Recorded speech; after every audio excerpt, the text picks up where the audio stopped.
구속사적 종말론을 강의를 계속하는 것이 전체 교우들에게 도움이 된다라고 생각합니다. 모든 역사가들이나 또 군사 전문가들이나 아니면 또 시사평론가들이나 아니면 교육평론가들이나 심지어 사탄의 지배를 받는 점성가들까지라도 21세기, 22세기 얘기되는 세기의 미래는 불확실하다. 라고 특징을 지웁니다. 그리고 얘기되는 미래는 불안하다라고 특징을 지웁니다.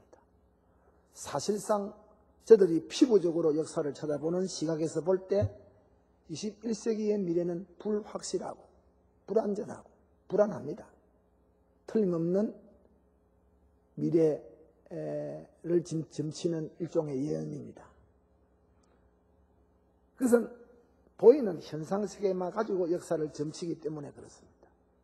절대로 성경이 말하는 역사는 점점 악해져가고 더러워가고 나빠져갑니다. 절대로 화려하다고는 문화게임 속에서 인류가 행복을 구가할 것이라고 생각하는 사람은 잘못입니다. 성경을 안 믿는 자유주의 신학자들은 이 세상에서 예수님의 산상수훈을 실행하면 이 세상에서 유토피아가 건설이 된다. 천당이 어디 있느냐? 이 세상에서 예수님의 사랑을 실천하면 천당이 이루어진다. 살기 좋은 시대가 온다. 그것이 천당이다. 신학자들, 목사들이 그렇게 을빠진 말을 하지요. 그런 자유주의가 한국에도 엄청난 세력을 잡고 있지요. 잘못입니다. 그렇지 않습니다. 성경이 말하는 21세기나 또 22세기가 되든지 간에 성경이 말하는 미래는 확실한 미래입니다. 불투명한 미래가 아닙니다. 불확실한 미래가 아닙니다. 또 불안한 미래가 아닙니다. 성경이 말하는 미래는 총체적인 역사를 쳐다보고 역사의 미래를 예언하기 때문에 성경이 말하는 역사의 미래는 환합니다. 불투명한 것이 없다 이거죠. 역사의 알파가 하나님이시요. 역사의 마지막이 오메가가 하나님이십니다. 이 역사의 주관자가 하나님이십니다.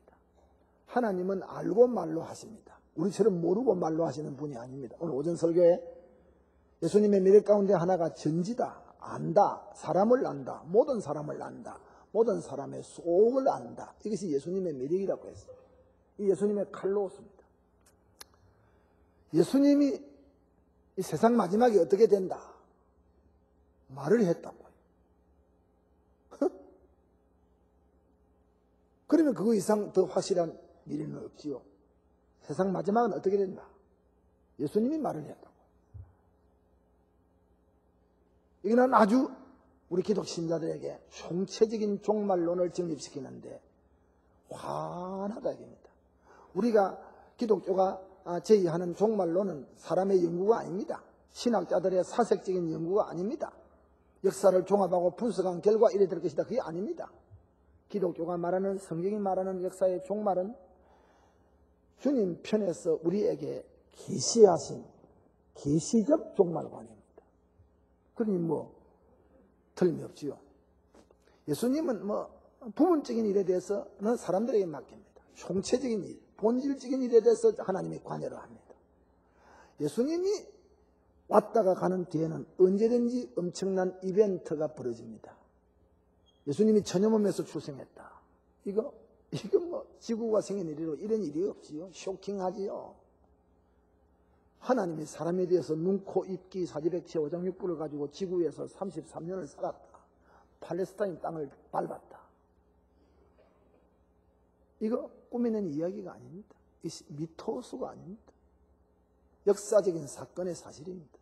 엄청난 일입니다. 하나님이 사람에 대해서 34년 동안 세상에 와서 우리와 같이 살았다. 놀래야 된다 이거지. 그분이 우리 죄 때문에 십자가에 죽었다. 이거 꾸며낸 이야기입니까? 한편 구석에서 된 일입니까? 그분이 사흘 만에 부활했다. 40일 동안 부활을 증거했다. 많은 사람 보는 데서 산채로 주님이 하늘로 만유인력의 법칙을 주님이 제한받지 않고 만유인력의 법칙에 제한을 받지 않고 하늘로 승천했다. 왜? 만유인력의 법칙을 만드신 분이 예수님이십니다. 그 법칙을 만드신 주인이 하늘로 올라가는데 만유인력의 법칙이 그분에게 무슨 제재를 가하겠습니까? 믿기를 바랍니다. 그분이 하나님의 보좌 우편에 살아 계신다. 그분이 가신 이후에 내가 보혜사라고는 이름으로 다시 너희 중에 오겠다. 그것이 성령 강림이요. 그분이 오신 결과 저와 여러분이 역사의 한가운데서 세상 사람들이 볼 때 바보 행진을 하고 있는데 이것이 그리스도를 영접한 주님이 오신 결과 우리에게 나타난 반응이 그리스도를 쫓는 아콜루데인하는 제자들이 됐다. 꾸미는 얘기가 아니에요. 무슨 놈은 거짓말이 2000년 동안이나 역사의 한가운데서 영향력을 끼칩니까? 우리 신자들은 정신이 없어요. 응? 예수를 내 표현해서 믿는 거 아니에요. 예수는 성경 계시 이론 사색에서 믿는 거예요. 그분이 앞으로 다시 오신다. 한 번 더 온다 이겁니다. 그 예수님이 한 번 다시 온다 이겁니다. 그분이 오시는 날이 지구촌 역사의 마지막 날이다. 이런 말을 누가 하겠어요? 소크라테스가 하겠어요? 헤겔이 플라톤이 하겠어요? 분뜨나 민뜨가 하겠어요? 이런 말을 누가 했느냐? 칸트가 했습니까? 애굽의 왕 바로가 했습니까? 바벨론의 제왕 느부갓네살이 했습니까? 헬라의 제왕 알렉산더가 했습니까? 로마의 제왕 시자가 그랬습니까? 아니라고요. 세상에 왔던 예수님 자기 자신이 내가 다시 온다. 내가 다시 올 것이다. 여러분이 믿는다고 오고 안 믿는다고 안 오시는 분이 아닙니다. 아무런 관계가 없어요. 그분이 오신다고 하면 오는 겁니다. 할렐루야. 그렇게 그분의 말은 진실무망하신 권위로운 말입니다. 그분이 당신이 오시는 날에 종말이 어떻게 되어질 것이다 하는 종말에 대한 징조를 우리에게 예언했다 이거죠. 이것이 기독교 종말관이에요. 응? 대통령이 제주도에 가도 제주도가 대통령 맞이할 준비를 한다고 야단해요. 그렇지 않아요? 뭐 지금 세계 패권을 잡고 일본 타자로 달리는 부시가 구라파나 러시아로 움직이면 러시아나 구라파가 들썩들썩합니다. 대통령 맞이할 준비한다고. 그 준비에 초점은 총에 안 맞아 죽는 준비입니다. 그래도 준비한다고 야단해요. 하나님의 아들 그리스도가 오신다. 만왕의 왕으로 만유의 주로 오신다. 그분이 오시기 전에 그분을 맞이할 신자들에게 그분을 맞이할 오실 때가 다 돼가는 징조를 우리에게 예언해 주었다 이거죠. 그 예언의 징조 가운데 하나가 역사적 종말관입니다. 역사가 너희들이 역사를 보면 역사 안에 일어나는 변동을 볼 때 예수님 내가 가까워 온 줄 알아라. 그랬다고. 하나님이 다니엘과 사도 요한에게 보여주신 종말 역사의 계시가 바로 그것입니다. 성경은 이 세상은 짐승이다. 영적으로 하는 말이죠. 짐승이다. 하나님 떠난 하나님 관계없는 인생들의 이성적인 문화를 역사를 영적으로 하는 짐승이다. 다니엘서와 계시록에 우리 그동안 공부했습니다. 하나님 떠난 사람들이 꾸미는 인조적인 타락의 역사는 말 못하는 우상이다. 금이고 은이고 동이고 철이고 진흙이고 설명했습니다. 우리 이미 생각했습니다. 세계의 마지막 예수님 재림 직전에 7번째 짐승이 나타난다. 이것이 계시록의 주제입니다. 종말의 주제입니다. 17장 7번째 짐승이 나타난다. 7번째 짐승은 마지막 세계의 권력을 하나로 통일해서 장악을 하는 적그리스도다. 그래 말합니다. 성경이 그래 말로 한다고. 사도 요한이 정배지에서 지금 너가 사도 요한 너가 살고 있는 이 시대는 6번째 짐승이다. 내 말 아니죠? 성경에 6번째 짐승이다. 너 앞에 5 짐승이 지나갔다가 다 죽었다. 망했다. 너는 지금 6번째 짐승의 꼰내에 속하고 있다. 이 6번째 짐승이 천리 같은 다니엘이 예언하고 역사에 이루어졌던 천리 같은 강하기가 천리 같은 로마 제국을 가리킵니다. 그건 뭐 의심 없지. 로마 제국이 앞에 헬라가 망했습니다. 다니엘이 살던 시대부터 350년 이후에 헬라라고 하는 나라가 올 것이라고 나라 이름까지 지목을 했습니다. 헬라, 알렉산더 대왕이 지배했던 헬라가 망하고, 그 앞에 페르시아가 망하고, 그 앞에 바빌론이 망하고, 그 앞에 아수르가 망하고 애굽이 망하고, 사도 요한이 살던 시대의 6번째 짐승이 현존하고 있다. 그 앞에 5 짐승이 망했다 이겁니다. 짐승으로 묘사했지요. 다니엘서와 계시록에서 생각했습니다. 7번째 짐승은 사도 요한 이후에 일어날 짐승이다. 사도 요한이 죽은 지가 지금 1000년이 다 돼갑니다. 로마감 다음에 6번째 짐승이 역사상에 사라졌습니다. 이제 현재 이 역사의 권내는 7번째 짐승이 출현하는 권내에 돌입했다. 우리 계시록 17장 분명히 말하기를 7번째 이 짐승은 처음에 나타났다가 이놈이 작전상 죽어버리는 듯이 합니다. 죽어버리는 듯, 사라져버린다고. 지금 우리가 보면 세계 패권주의자가 없어요.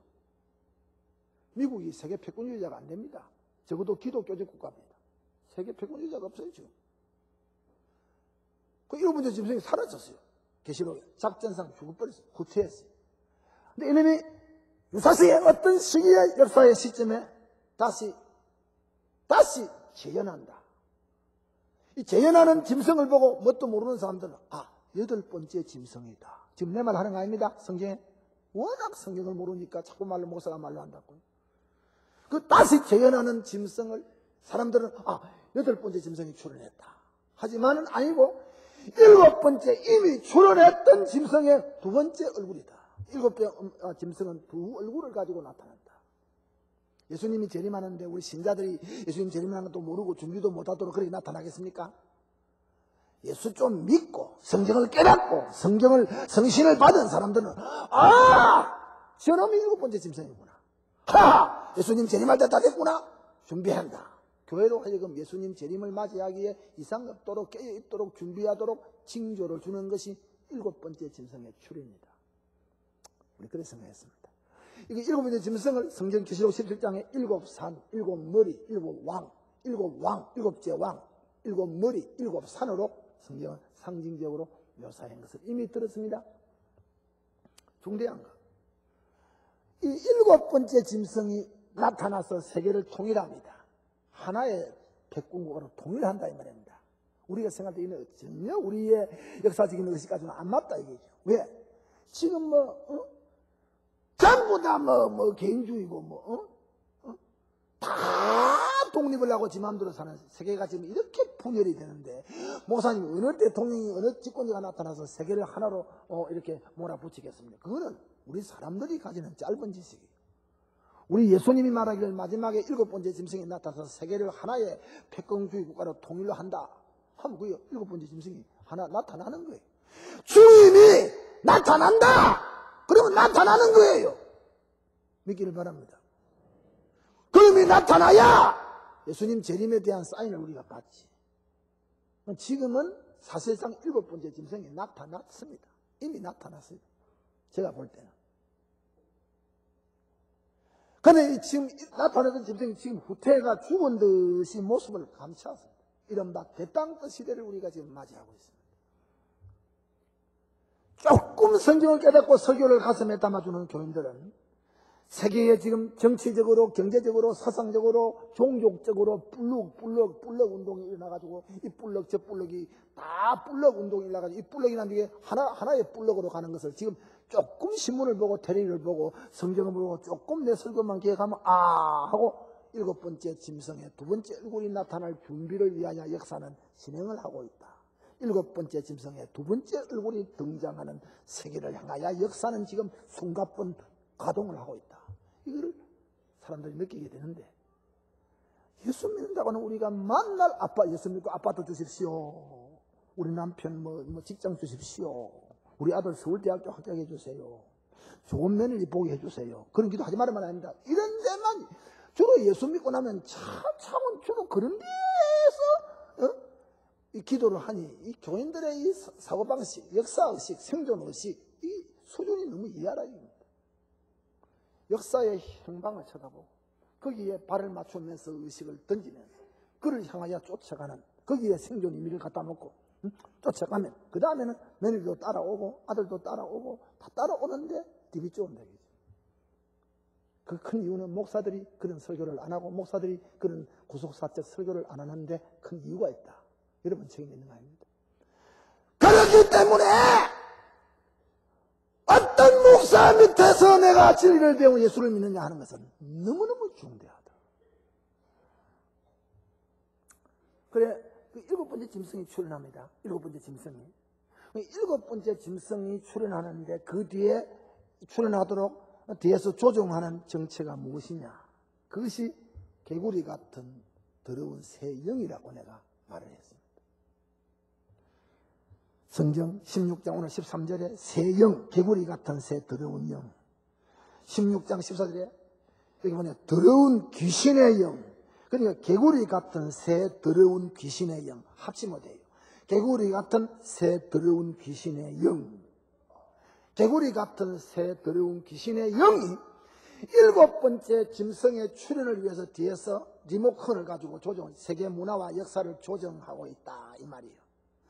개구리 같은 새 더러운 영이 요한계시록 12장에 붉은 용의 이름으로 요한계시록 12장 13장 1절로 10절에 바다에서 올라온 짐승의 이름 권력으로 요한계시록 13장 11절로 16절에 땅에서 올라온 짐승 거짓 선지자 종교의 탈을 쓰고 어린 양 같은 모습을 했는데 양 같은 가죽을 썼는데 입에서는 용의 말이 나오는 종교 타락한 종교 일치주의가 의용 종교 바다에서 올라온 권력 앞에 의용을 하는 개구리 같은 더러운 새 영이 귀신의 영이 용과 바다에서 올라오는 짐승과 땅에서 올라오는 짐승의 이름으로 나타나가지고 세계를 하나의 통제국가로 몰아붙이는데 기여를 하고 있다.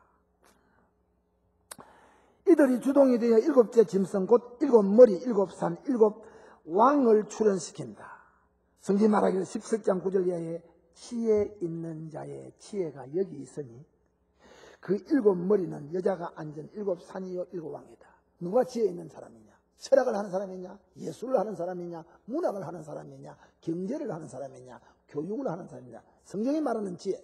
지혜 있는 자의 지혜가 여기 있다. 뭐냐? 무슨 지혜냐?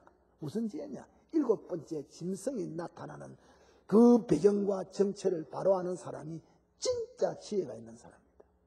그 사람 서울대학교 안 가고 하버드 대학 안 가도 세계의 마지막을 관통하는 사람이 지혜 있다. 우리 예수님 두고 하는 말이에요. 깨닫기를 바랍니다.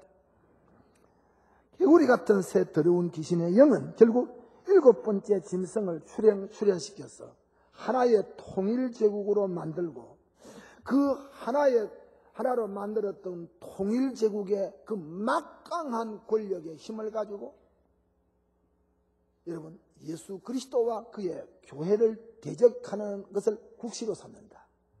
그래서 마지막의 역사는 일곱 번째 짐승을 따라가는 이미 공부했던 666을 받은 대세주의자들과 어린 양의 도장과 성부의 인과 성신의 임하에 받은 그런 무리들과 세계는 분화로 갈라집니다. 그밖에 갈라질 일이 없다. 신자와 불신자로 갈라진다. 그래서 우리 일곱 번째 짐승이 세계를 지배할 때 그 국시가 교회와 예수 타도입니다. 그렇게 하는 것은 뒤에 개구리 같은 더러운 귀신의 영이 그렇게 역사를 컨트롤하고 있지요. 권력자들은 그게 앞제비가 된다 이거죠. 사탄의 영의 앞제비가 된다 이거죠. 우리는 역사의 코너에서 몰리고 기독교회는 땅에서 이젠 죽음에 이르렀습니다. 마지막 코너에 몰릴 때 요한계시록 19장에 앞으로 계속될 말씀 우리 그리스도께서 만왕의 왕이신 주님이 백마를 타시는 전사로 나타나서 그 마지막 일곱 번째 적그리스도와 예수님이 직접 역사의 한가운데서 한판 승부를 한다. 결과는 뭐 예수님이 이기는 거 도말 여지가 없고, 그 다음에 그 짐승과 666을 받은 무리들이 불과 유황으로 타는 곳으로 간다. 이렇게 말로 하고 있다. 그러니 이런 초계시적인 종말에 대한 역사의 지식을 불신자들이 들으면 웃긴다 이겁니다. 우리가 저걸 볼 때 웃긴다 이겁니다. 너가 웃긴다 이겁니다. 오늘 저녁에 강의가 3번 계속되겠습니다. 새영, 개구리 같은 새영이. 그러면 이제 이 마지막으로 이 권력이 나타나가지고 마지막 7번째 전쟁이 나타나서 교회와 대결하는 그 전쟁을 가리켜서 아마겟돈 전쟁이다 라고 한다 이 말이에요. 아마겟돈 전쟁이라 한다. 이것이 지구촌에서 벌어질 마지막 전쟁 이름입니다. 아마겟돈 전쟁이다. 오늘 그 한 파트만 합니다. 그러면 아마겟돈 전쟁과 관련된 먼저 성경 구절을 우리가 찾아봅니다. 첫째로 9장 11절로 20절에 요한계시록 9장 12절로 20절에 나타난 6째 나팔 지향에 큰 강 유프라데가 나타납니다. 하나님의 명령을 받은 악한 천사입니다. 하나님의 명령을 받은 악한 천사가 유프라데 강가에 결박이 되어 있다가 하나님이 그놈을 잠시 풀어놓습니다. 악한 천사, 유프라데 강가에 결박되어 있는 네 천사를 하나님이 풀어놓습니다. 그리고 그 악한 천사에게 2만만이 되는 마병대를 허락합니다.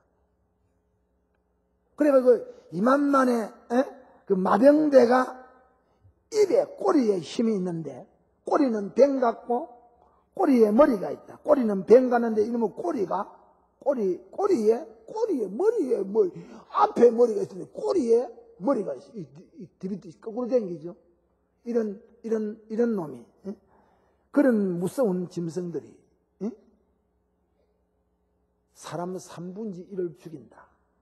여기에 지금 우리가 그 여자적인 해석은 오늘 저녁에 소관이 아니고 중대한 것은 2만만의 마병대가 악한 천사의 리더를 받으면서 물론 하나님의 섭리적인 허락 안에서 유프라데 강을 중심하고 사람 3분의 1을 죽인다. 중대한 것은 유프라데 강이라고 하는 지역입니다. 둘째 성구는 오늘 읽었던 16장 12절로 16절에 나타난 6째 대접입니다. 6째 대접입니다. 아까 그것은 6째 나팔이고 이거는 6째 대접입니다. 하나님의 명령을 받은 6째 천사가 진노의 대접을, 심판이죠. 하나님께로부터 진노의 대접을 큰 강 유프라데에 쏟았다 하는 성경입니다. 큰 강 유프라데에 쏟았다.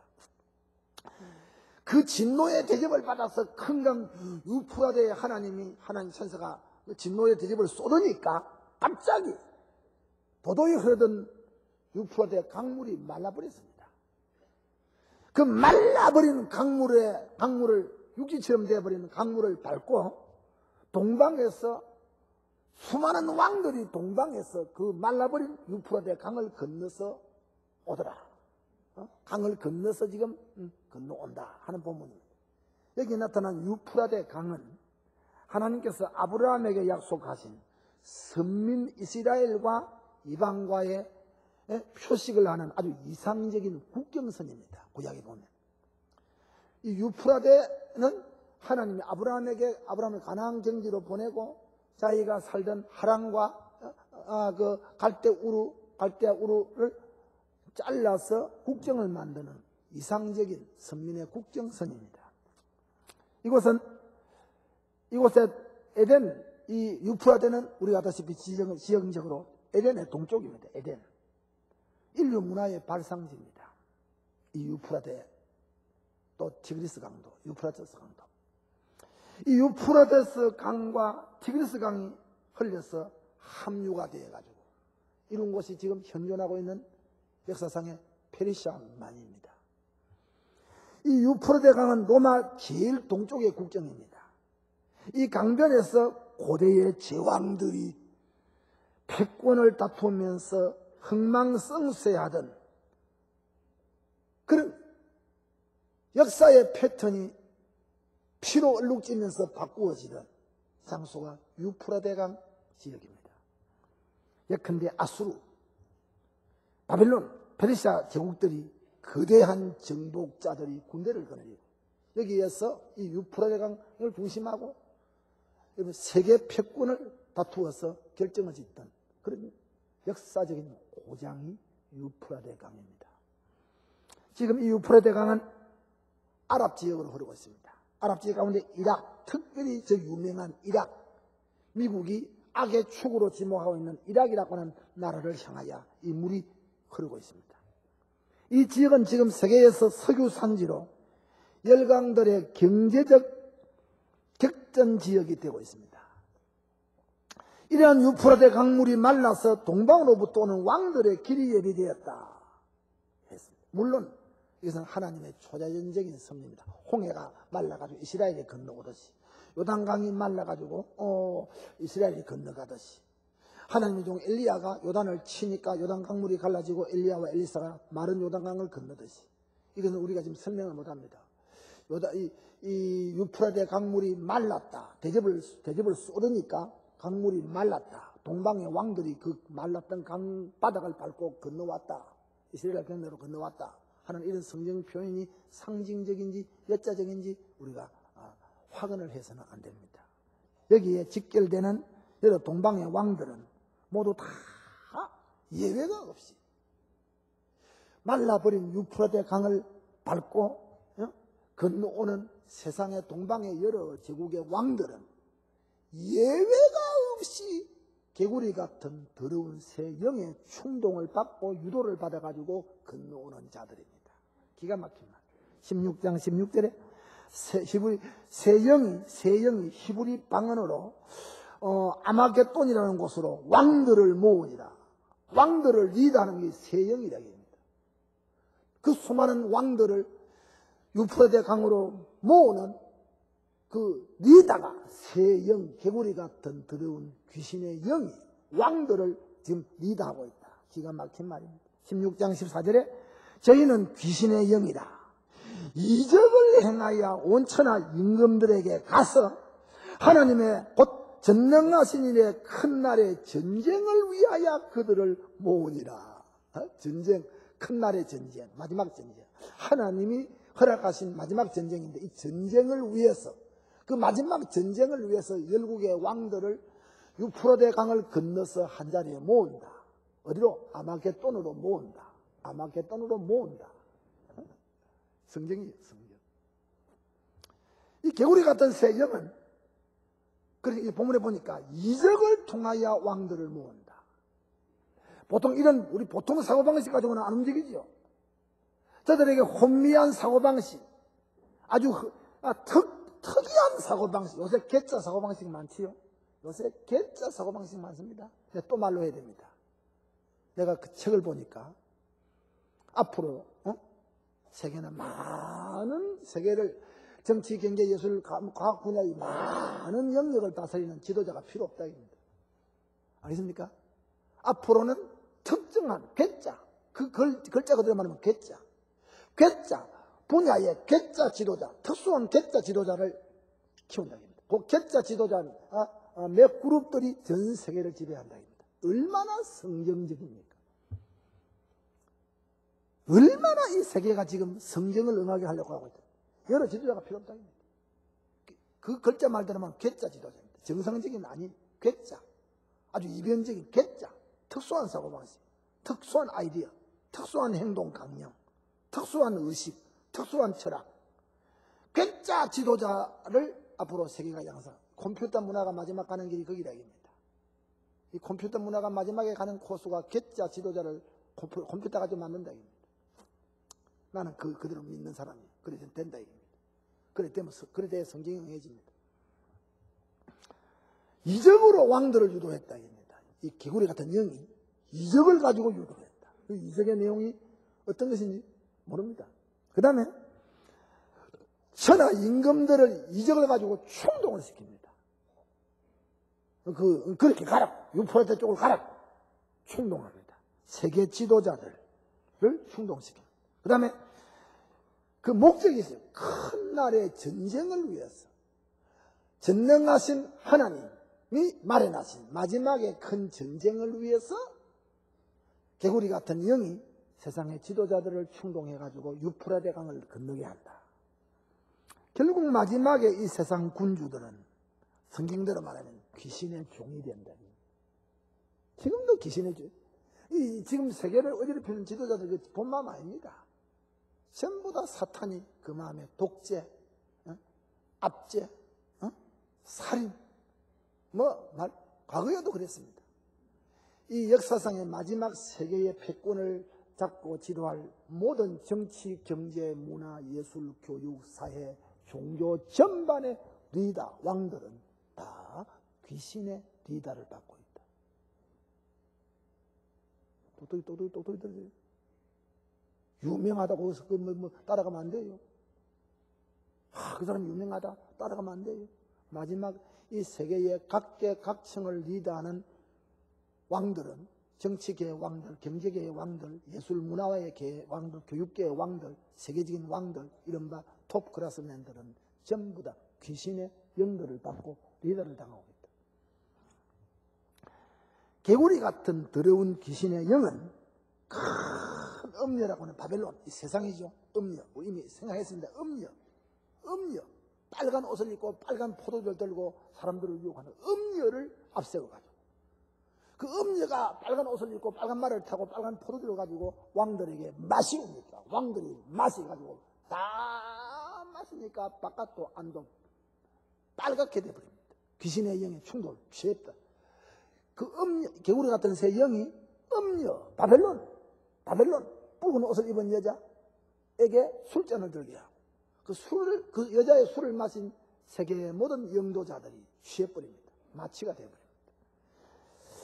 세상의 열왕들이 취해버리는 음행의 포도주, 그 여자가 주는 음행의 포도주는 개구리 같은 영이 여자를 앞세우고 마시게 하는 술인데 이것은 여러 유의 알코올입니다. 여러 유의 중독성 있는 알코올이다 이 말이에요. 예를 들면 육체적인 향락, 육체적인 알코올일 수도 있습니다. 아니면 이거는 정신적인, 사상적인 알코올, 무신론, 유물론, 진화론, 이런 알코올일 수도 있죠. 그런 사상에 취해버리게 합니다. 아니면 이성적인 어떤 과학지상주의, 복제인간, 이런 거.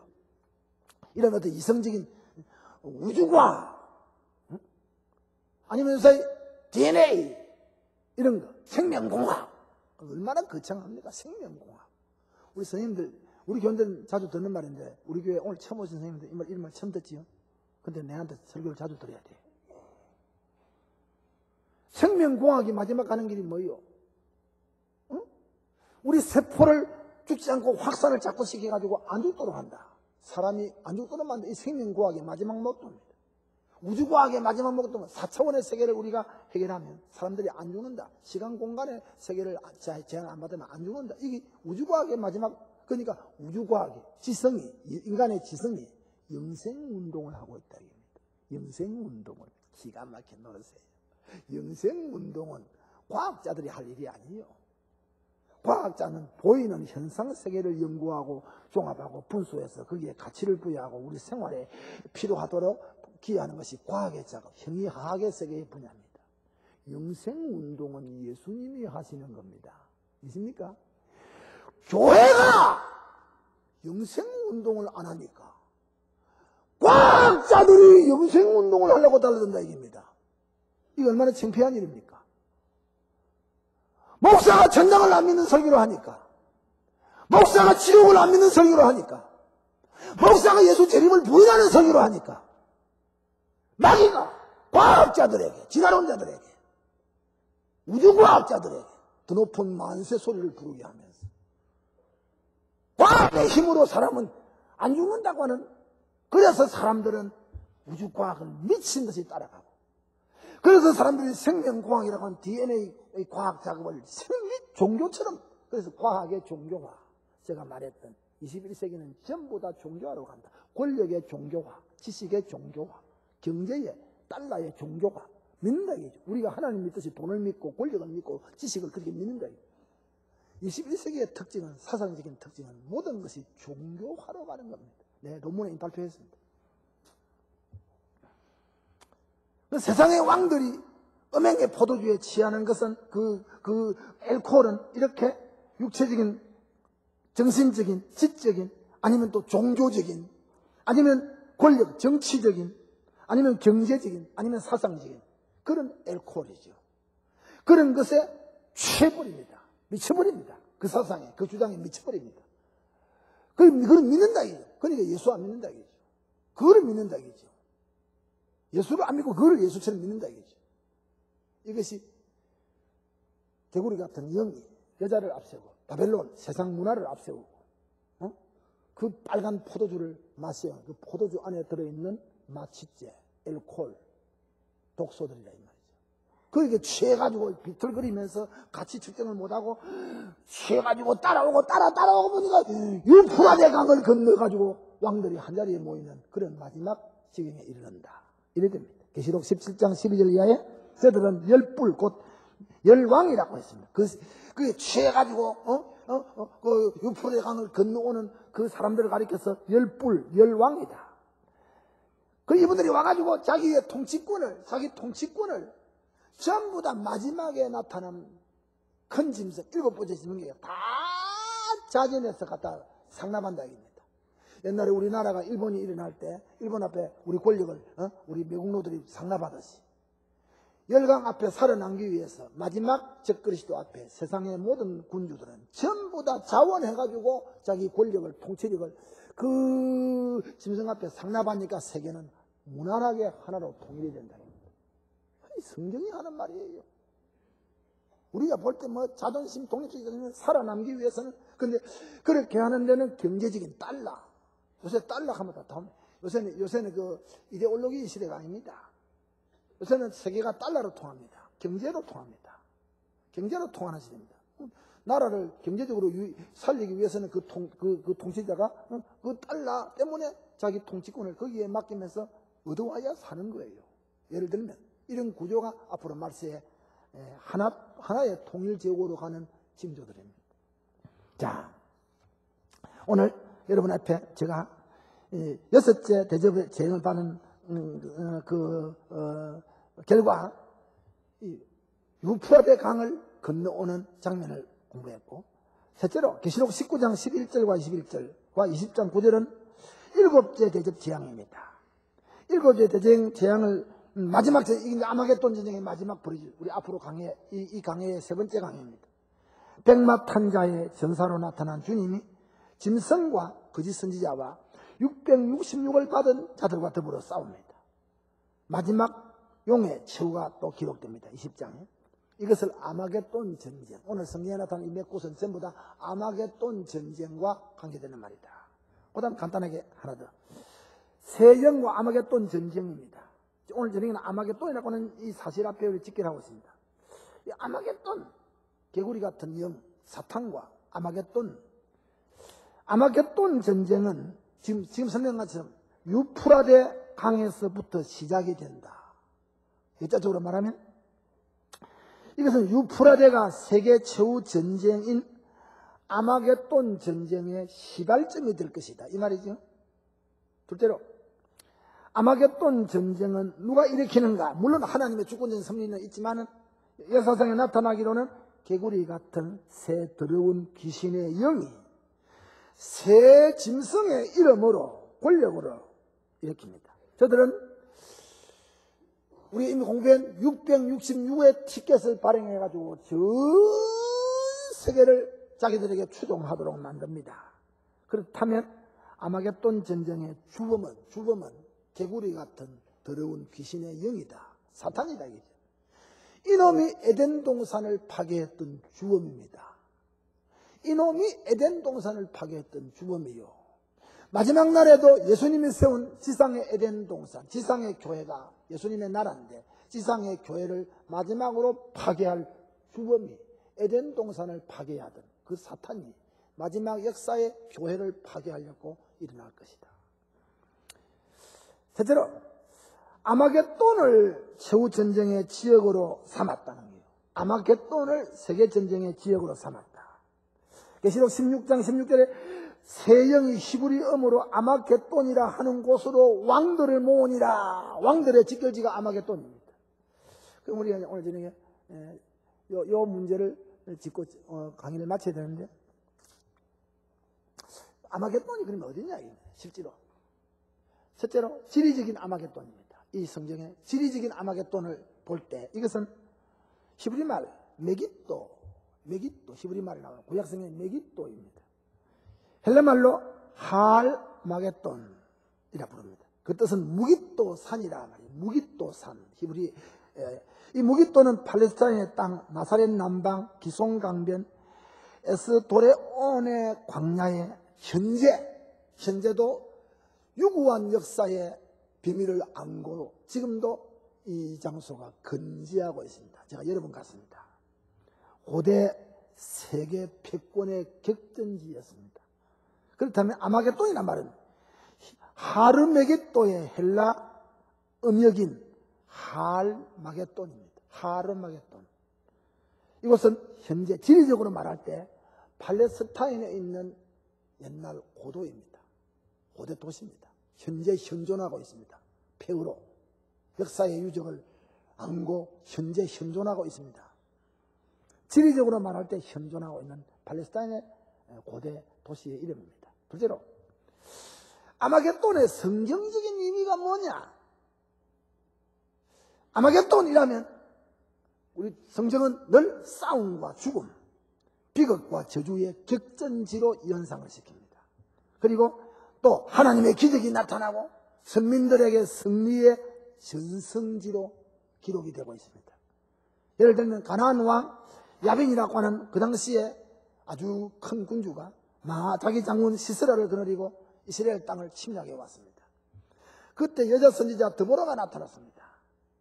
그래서 바락이라고 하는 젊은 청년을 불러가지고 전쟁하러 나가라고 부탁을 합니다. 바락이 일시의 장군이 됩니다. 드보라의 예언을 쫓아 도무지 이길 수가 없어요. 야빈의 군대를 이길 수가 없는데 이 핫바지 장군 바락이 갑자기 장군이 되는데 드보라의 작전을 쫓아서 그 적장 야빈과 싸우면서 상상을 할 수 없는 대성을 거두었습니다. 그것이 그 장소가 바로 이게 무깃도입니다. 그 후에 유다 요시야 왕이 애굽 임금 바로누고에게 길을 비켜주지 아니하려고 달라들다가 그 요시야 착한 왕이 애굽 왕 바로누고에게 비참하게 죽임을 당해서 피를 쏟은 장소가 역시 무깃도입니다. 지금도 옛날도 지금도 유대인들은 전통파 유대인들은 나라의 슬픈 일을 말할 때 고통스러운 일을 말할 때 무깃도를 들립니다. 옛날에 무깃도의 슬픔이 우리에게 있다.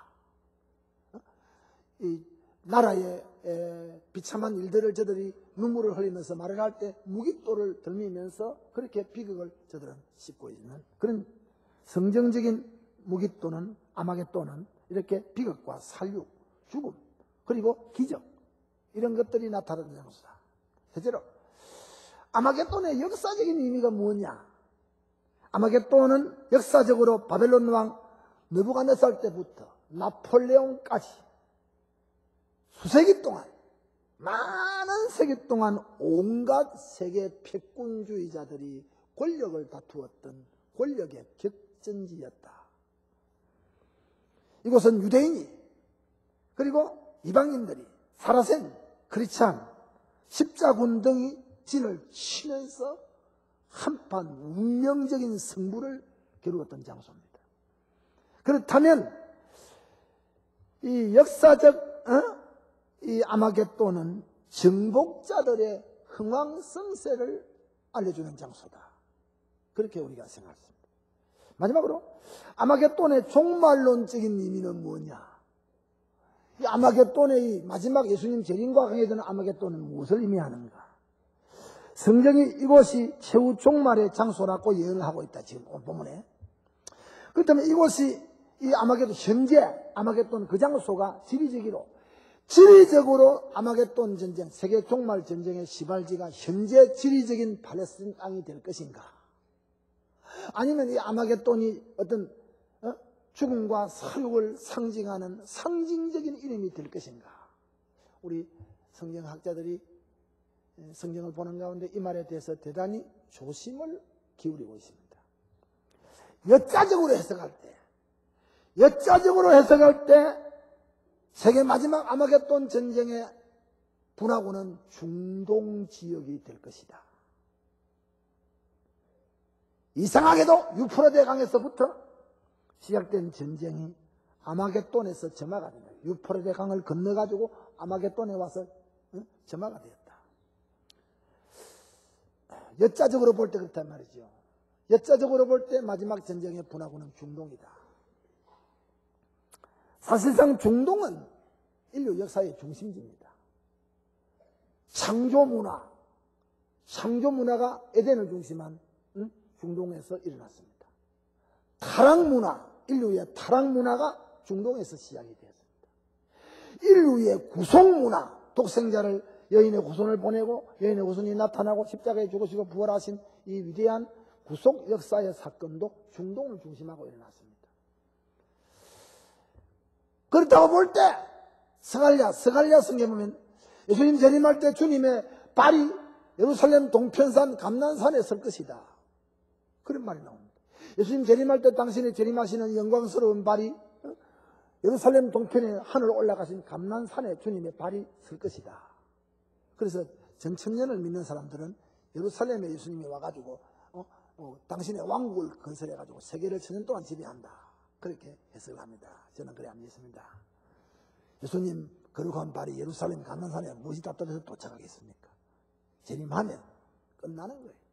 자, 그럼 중대한 것은 아마겟돈 전쟁의 장소가 역사적으로 해석하는 사람들은 중동이다. 중동이 자관 될 것이다. 저는 이런 쪽으로 많이 마음이 기울어지는 목사입니다. 그 다음 아니면 둘째 해석은 상징적 의미로 보는 역사상의 격전지의 지명을 이렇게 빌어가지고 세상 끝날에 적 그리스도 국가들이 역사의 마지막 종지부를 찍을 사실에 대한 상징적인 명사다. 이거는 어떤 상징적인 명사지 그 장소가 그 장소는 아니다. 자원 비극과 사륙의 마지막 전쟁이 일어날 장소가 어딘지 모르지만 이는 상징적으로 아마겟돈 이름을 빌린 것이지 지리학적으로 거기는 아니다. 그러나 그 장소는 살인의 성이 될 것이고 비극의 성이 될 것이고 저주의 성으로 불리워질 장소다. 상징적인 해석주의자들의 말입니다. 저는 이 상징주의 해석에 별로 마음을 주는 목사가 아닙니다. 저는 세계 마지막 전쟁은 중동을 중심하고 일어난다. 그렇게 저는 내다보는 목사입니다. 어떤 경우든 아마겟돈은 세계 최악의 살인의 장소가 된다. 결국 그 전쟁의 마지막 코너는 그리스도와 적 그리스도와의 대결입니다. 교회가 감당을 못해요. 다음에 우리가 생각하겠습니다. 성경이 말하는 아마겟돈 전쟁의 시기, 그 다음에 아마겟돈 전쟁의 규모, 아마겟돈 전쟁의 기간, 아마겟돈 전쟁의 그 과정, 성격, 아마겟돈 전쟁의 결과, 이런 것들이 우리가 다음으로 강의할 내용들이다. 우리 교회 처음 오신 분은 용하게 날로 쳐다보고 앉아있어. 안 졸고 이상해. 뭐 알아듣는가 못 알아듣는가 모르겠어. 우리 선생님들 언제 뭐 이상하지? 기분 이상하지? 우리 이사장님이 좀 이상하다. 뭐 이상해요? 성경을 목사가 펼쳐놓고 성경을 강의하는 것은 이상하는 게 아니고 멀쩡하게 성경을 펴놓고 딴소리하는 목사가 그 이상한 목사라고요. 그걸 알아야지. 기도하겠습니다. 자비하신 하나님,